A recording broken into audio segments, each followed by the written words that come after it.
সফলতাৰ দিশত আগবাঢ়িব বিচাৰিলে ইতিবাচক মানসিকতা গ্ৰহণ কৰাটো অতি প্ৰয়োজনীয়। ইতিবাচক মানসিকতাই হৈছে জীৱনত সফলতা লাভৰ প্ৰয়োজনীয় শক্তিৰ উৎস। ই আমাক ইতিবাচক চিন্তাৰ মাজেৰে আগবাঢ়ি যোৱাত সহায় কৰে।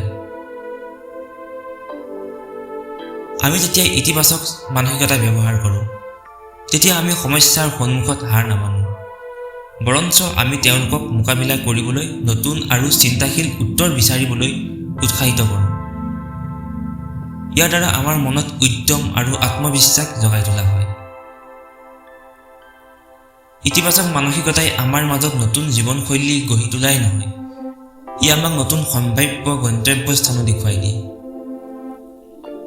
জীৱনত উচ্চ পৰ্যায়ৰ সফলতা লাভ কৰিবলৈ আমাৰ বাবে ই এক অপৰিহাৰ্য অংশ। ইতিবাচক মানসিকতাৰে আমি আমাৰ লক্ষ্যৰ দিশত নিৰন্তৰ প্ৰচেষ্টা চলোৱাৰ প্ৰেৰণাও পাওঁ। ই আমাক হতাশা আৰু পৰাজয়ৰ পিছতো আগবাঢ়ি যোৱাত সহায় কৰে। ইতিবাচকতা হৈছে এনে এক শক্তি যিয়ে আমাক আমাৰ সীমাৰ বাহিৰ চাবলৈ সহায় কৰে আৰু আমি কেনেকৈ আমাৰ লক্ষ্যৰ দিশত আগবাঢ়িব পাৰোঁ সেই বিষয়ে চিন্তা কৰিবলৈ উৎসাহিত কৰে।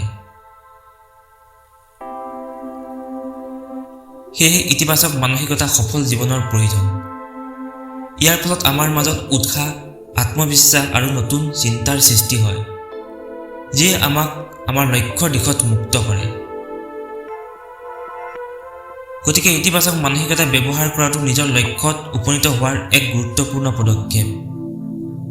আমি যেতিয়া ইতিবাচক মানসিকতাৰে আমাৰ লক্ষ্যৰ কাষ চাপি যাওঁ, তেতিয়া আমি এক নতুন উদ্যোগ আৰু সুযোগৰ সৈতে আমাৰ জীৱনৰ নতুন যাত্ৰাত নামিব পাৰোঁ।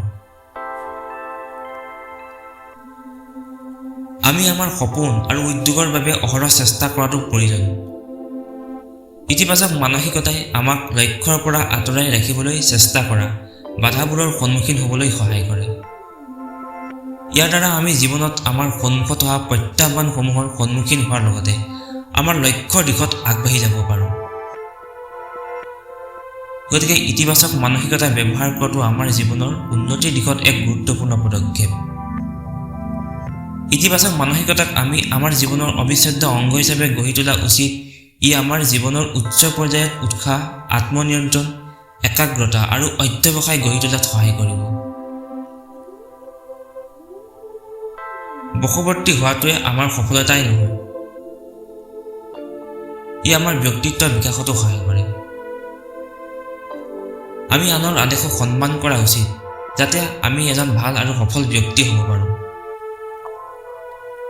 বস আৰু বুজাবুজিৰে আমি সফলতাৰ দিশত আগবাঢ়িব পাৰোঁ। আমি আনৰ আদেশক সন্মান কৰা উচিত, যাতে আমি জীৱনত সফল হ'ব পাৰোঁ।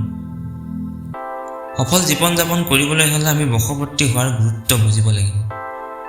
আমি আনৰ আদেশক সন্মান কৰা উচিত, যাতে আমি সফলতা লাভ কৰিব